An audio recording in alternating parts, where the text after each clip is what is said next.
Hey everyone, welcome to Clat Point and let's start 8th of April के the Hindu news analysis को, जिसमें कि आज के डेट के जो भी इंपॉर्टेंट न्यूज़ अपडेट्स रहे हैं हम कवर करने वाले हैं एंड साथ ही साथ और भी न्यूज़पेपर के कुछ इंपॉर्टेंट आर्टिकल्स जो है हम कवर करेंगे। ठीक है, तो चलिए फिर शुरू करते हैं।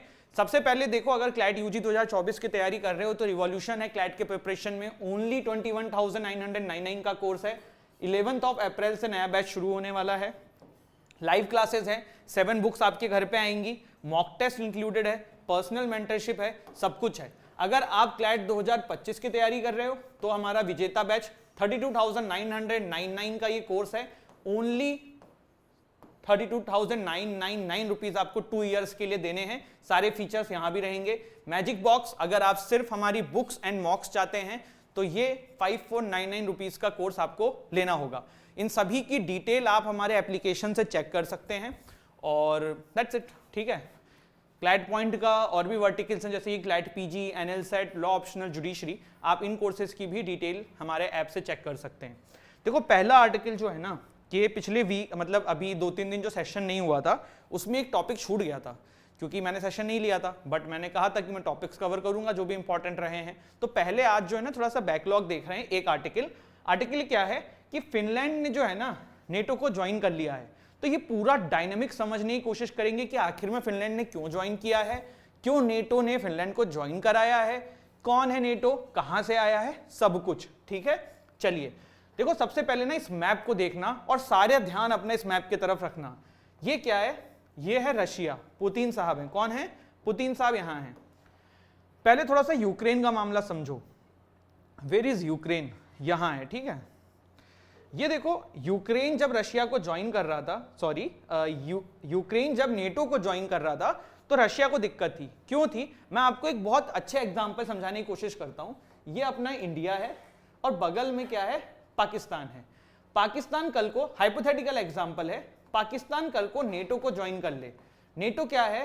नेटो का जो अगर आप नेटो की वेबसाइट खोलोगे तो it's an political as well as military alliance. सिर्फ पॉलिटिकल अलायंस नहीं है, it's political as well as military alliance.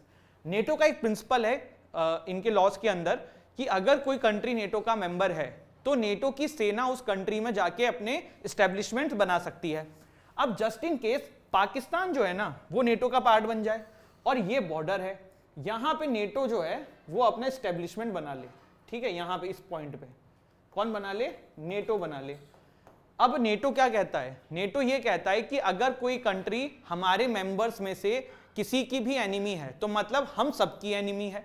कल को भगवान न करे इंडिया पाकिस्तान का वॉर हो जाए, नेटो बगल में ही है, वो भारत को दबाने में काम आए, या फिर नेटो की एस्टेब्लिशमेंट यहाँ पे भारत के ऊपर स्पाई करे, तो कोई भी कंट्री नहीं चाहेगा कि नेटो उसके बगल में अपना एस्टेब्लिशमेंट बनाए। अब क्या हुआ? रशिया को यूक्रेन से यही दिक्कत था क्योंकि यूक्रेन किसका पार्ट बन रहा था? नेटो का। बन नहीं पाया था, बन रहा था। अब जब बनने की कोशिश कर रहा था तो होता क्या कि यहां पे भैया फिर नेटो के सेना वेना रहती। रशिया का तो वैसे भी यूएस से नहीं बनता है। नेटो को चला कौन रहा है सबसे ज्यादा? किसका ब्रेन, सारा मतलब दिमाग है, सारी चीजें कौन देख रहा है? यूएस कर रहा है। यूएस रशिया की वैसे भी नहीं बनती है, तो रशिया को ये इशू था। अब रशिया को ये सेम इशू ना फिनलैंड के साथ भी है। फिनलैंड के साथ क्यों है? ये देखो, आपका क्या है? फिनलैंड।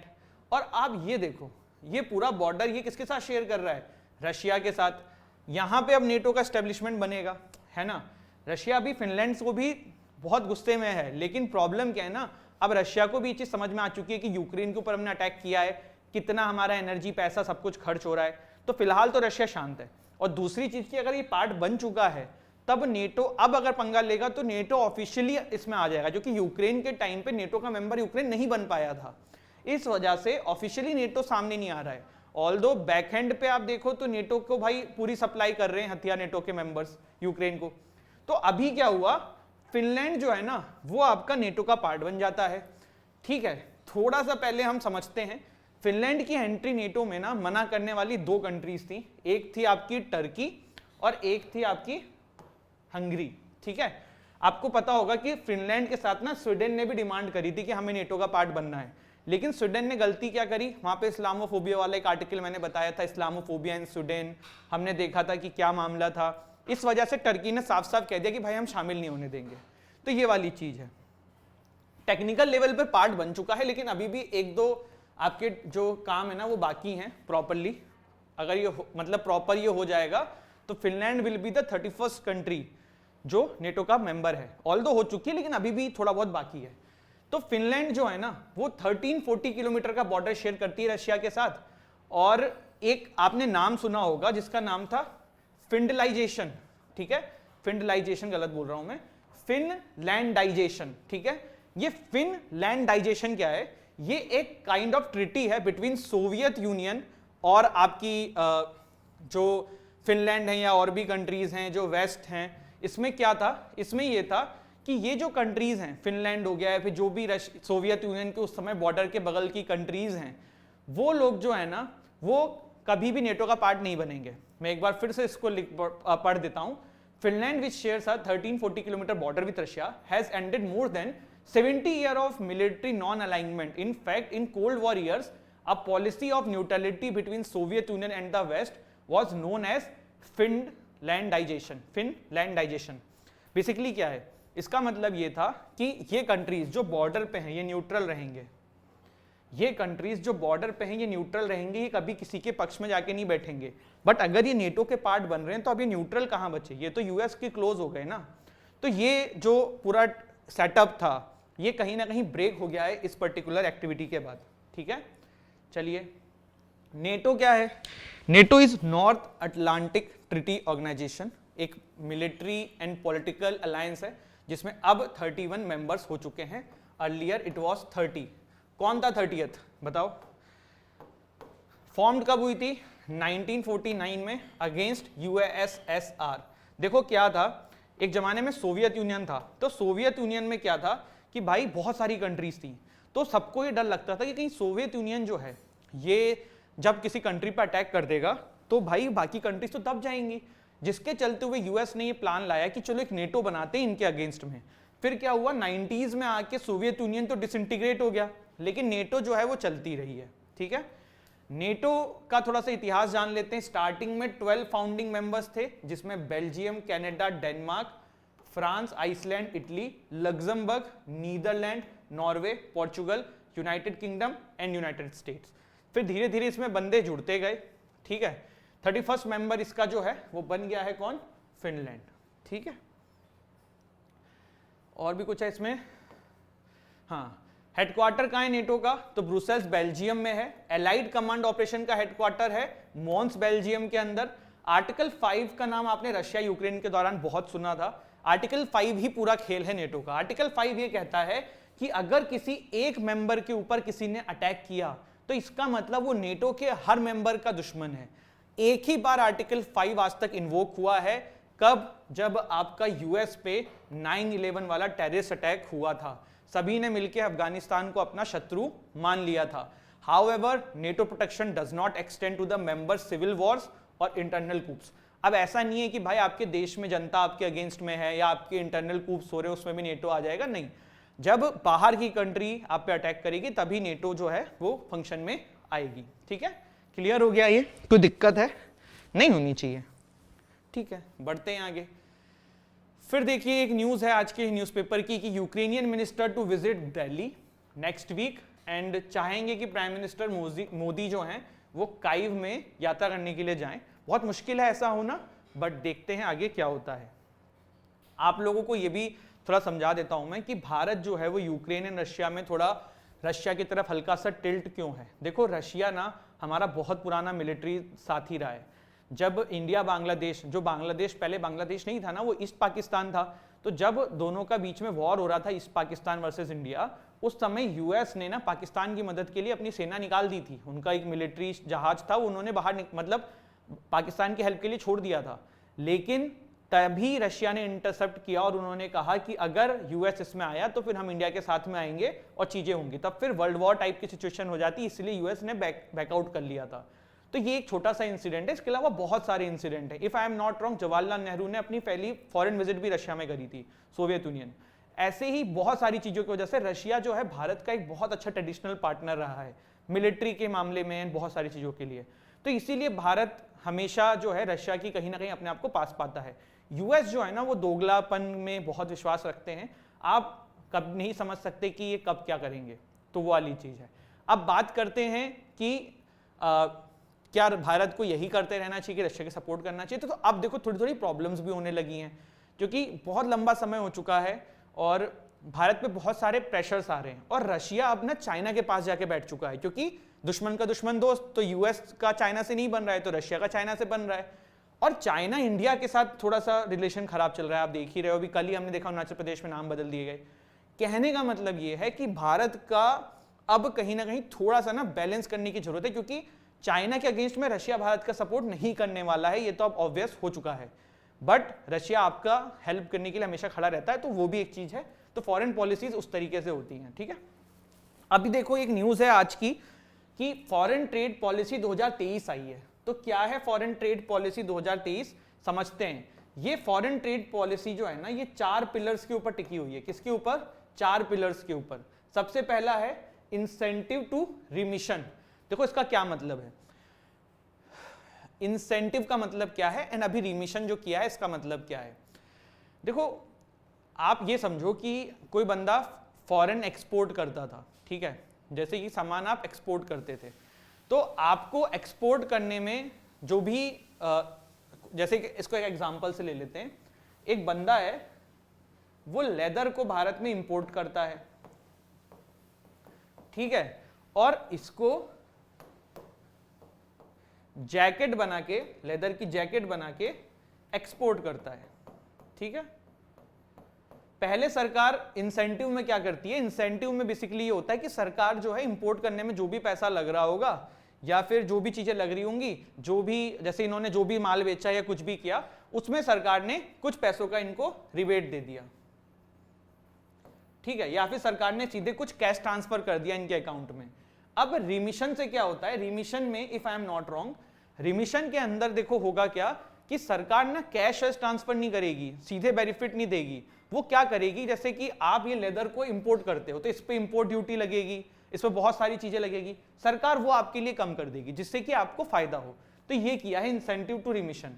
फिर कहा है कि प्रमोशन थ्रू कोलैबोरेशन कराएंगे exporters, state, district, Indian missions, ease of doing business, मतलब जो ट्रांजेक्शन कॉस्ट और बहुत सारी चीजें होती हैं उसको कम किया जाएगा।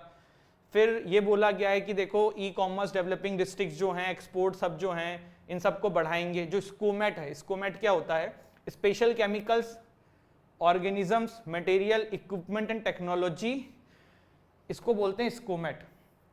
ध्यान से सुनना, देखो जो ये स्कोमेट होता है ना, इस पे सरकार के बहुत सारे रूल्स एंड रेगुलेशन होते हैं, क्योंकि ये बहुत ज़्यादातर ये मिलिट्री के चीज़ों में यूज़ होता है या ऐसे चीज़ों को बनाने में यूज़ होता है जो आम जनता के लिए नहीं होते हैं। बट ऐसा नहीं है कि सिर्फ वही लोग यूज़ करते हैं, और भी जगहों पे इनका यूज़ होता है।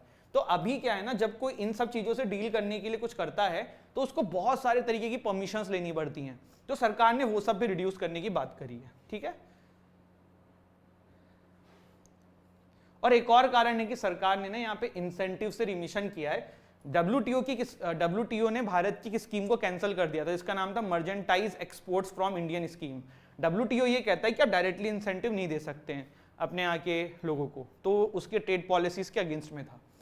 कुछ और फीचर्स देख लो यार, target $2 trillion export by 2030, continuous and responsive framework with no end date, making rupee a global currency, making India a trade hub, digitization and faster processing of applications, amnesty scheme for shortfall in export obligation, restructuring of Department of Commerce, over 50% reduction in threshold for recognition of star trade houses. That's it, इसमें ज्यादा करने की जरूरत नहीं है।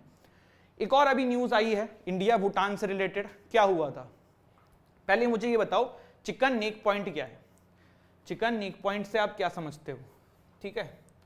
ये देखो जो ये ना डोकलाम स्टैंड ऑफ हुआ था कुछ साल पहले, ये जो पॉइंट है ना इसको चिकन नेक पॉइंट बोलते हैं। क्यों बोलते हैं, देखो जैसे मुर्गे की गर्दन होती है, ठीक है, देखो अब मैं ड्राइंग कर रहा हूँ बहुत बेकार सी, है ना, ये लेग पीस हो गए।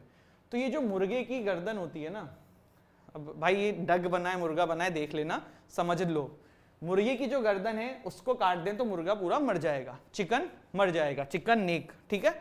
ऐसे ही इसको चिकन नेक इसलिए बोलते हैं क्योंकि देखो यहाँ जैसे ये भारत है अपना प्यारा, और उसमें जो अपना नॉर्थ ईस्ट का एरिया कुछ इस तरीके से है लास्ट में, ठीक है। अगर यहां से इसको काट दिया जाए तो भारत का कनेक्शन इधर वाले पार्ट से खत्म हो जाएगा। इसीलिए इसको चिकन नेक पॉइंट बोलते हैं। कुछ समय पहले यहां पे चाइना ने कोशिश करी थी एग्रेसिव आगे बढ़ने की, और चाइना की यहां तक जो सड़कें वड़कें बनाता है वो इसीलिए बनाता है कि कल को वॉर हो तो वो ये करने की कोशिश करेगा चिकन नेक पॉइंट पे। ठीक है, ये वाली बात थी। तो हुआ क्या, डोकलाम स्टैंड ऑफ जब हुआ था ना, उसमें बहुत सारे समय तक चीजें खराब चल रही थी इंडिया चाइना के बीच में।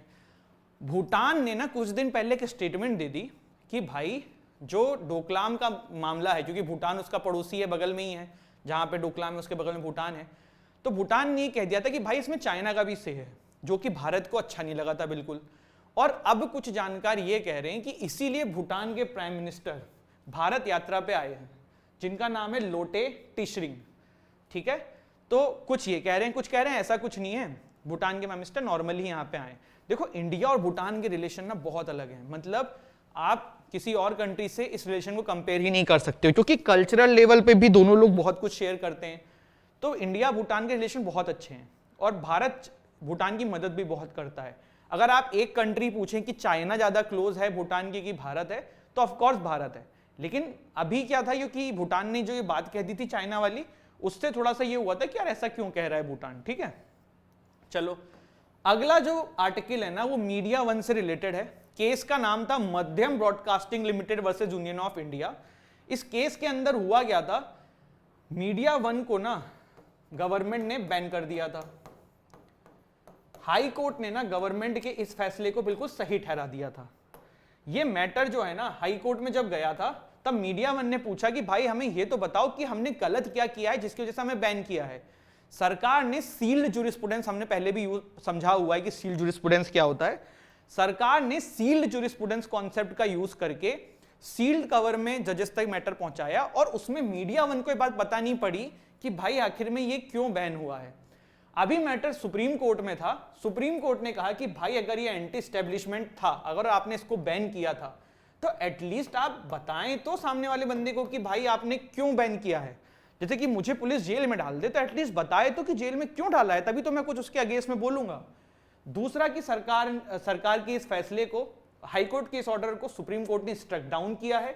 सुप्रीम कोर्ट ने यह भी कहा है कि जो बंद लिफाफे में देने की प्रैक्टिस है ना, ये नहीं करी जानी चाहिए, कम से कम करी जानी चाहिए। एंड जजेस को भी सजेस्ट किया है कि आप भी कम से कम इस चीजों को एक्सेप्ट करें फ्रॉम द गवर्नमेंट का साइड या किसी और बंदे का साइड।